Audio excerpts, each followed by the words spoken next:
Hi, I'm Dr. Kelly Starrett from the Ready State. I want to talk about how we utilize H-Wave to cover one of the sort of more gnarly aspects of post-surgery or post-trauma.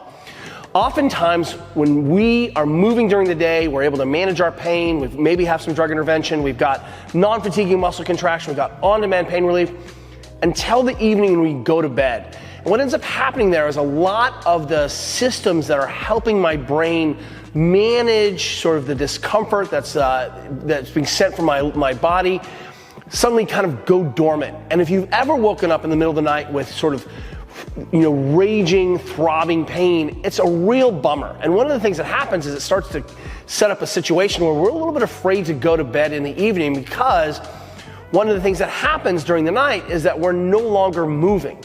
And when that happens, oftentimes during the day, we're getting a lot of sort of combating pain signaling through the movement, because movement and pain are going through the same pathways in the brain.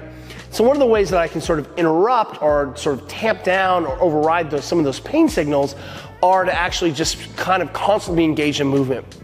And believe it or not, one of the problems with laying there is I suddenly stop moving, I fall asleep, and I'm awoken, not because my pain has changed, but that because potentially my brain now is only hearing the pain signal, is no longer getting movement signals.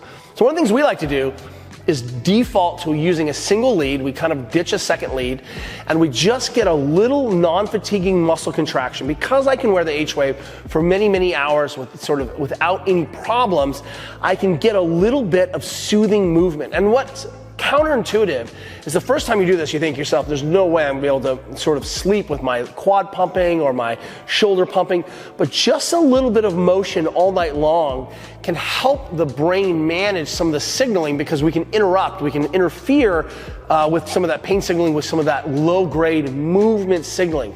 Now my brain is thinking, hey, look, all of this movement's happening, we're going to block the pain, but also we're going to kind of reinterpret what's happening, because it can't be that the tissue is that injured if we're getting all this movement. So we're able to get non-threatening movement input into the system. We're able to override some of that sort of kind of pain that would normally just wake us up. And the last thing that happens is, because we're not moving at night, we're no longer decongesting the tissues.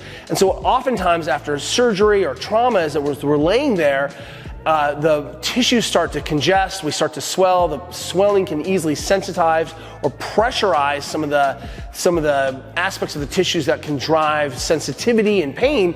And if I'm able to stay ahead with a little bit of a muscle contraction, not only am I going to get movement in there, but I'm also going to stay ahead of that congestion.